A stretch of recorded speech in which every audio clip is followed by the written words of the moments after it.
The Department of Homeland Security says it will intensify its efforts to keep illegal aliens out of the workplace. The Department of Homeland Security saying as many as 10% of all employees' Social Security numbers are now suspect in this country. And DHS will soon introduce rules to force employers to fire illegal aliens with phony Social Security numbers. But as Casey Wine now reports, critics are skeptical. Within 2 weeks, the Department of Homeland Security will publish new regulations requiring employers to fire illegal alien workers using phony Social Security numbers. Current policy allows employers to ignore letters from the Social Security Administration, warning that a worker's number is not valid. Homeland Security Secretary Michael Chertoff demonstrated one eligibility verification system in June. What's bringing most of these people in is illegal work. And the only way to prevent that illegal work from being offered is to require the employers to use a system like this one. A Homeland Security spokesman, while refusing to discuss specifics, says the new regulations will lay out very serious consequences and eliminate any ambiguity over the responsibility employers have to verify Social Security numbers. Skeptics say the system may encourage illegal aliens to steal identities rather than use bogus Social Security numbers. It's really naive to believe that people who are paying smugglers thousands of dollars, risking their lives walking across through our deserts, are not going to pay a few hundred or perhaps even thousand more in order to obtain these documents so that they can get the Holy Grail, a job in the United States. DHS says the new regulations will be combined with more frequent worksite raids by Immigration and Customs Enforcement agents and give ICE another tool to prove an employer is flagrantly hiring illegal aliens. Some employers complain restrictions on cheap illegal alien labor could drive them out of business or out of the country. The American Immigration Lawyers Association told reporters on a conference call it's a terrible choice that we're putting employers into.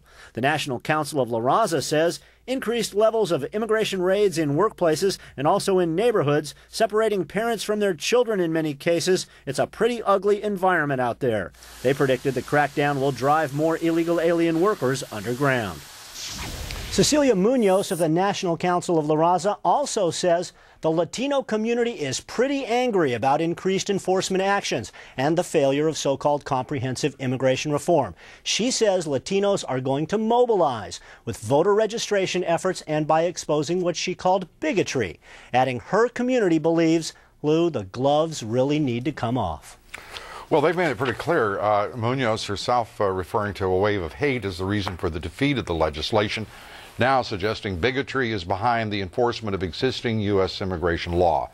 This is absolutely absurd, the level to which La Raza, and I spoke on this broadcast with Janet Murguia, who I respect, who I consider to be a rational advocate and spokeswoman for the interests of her organization. This is crazy.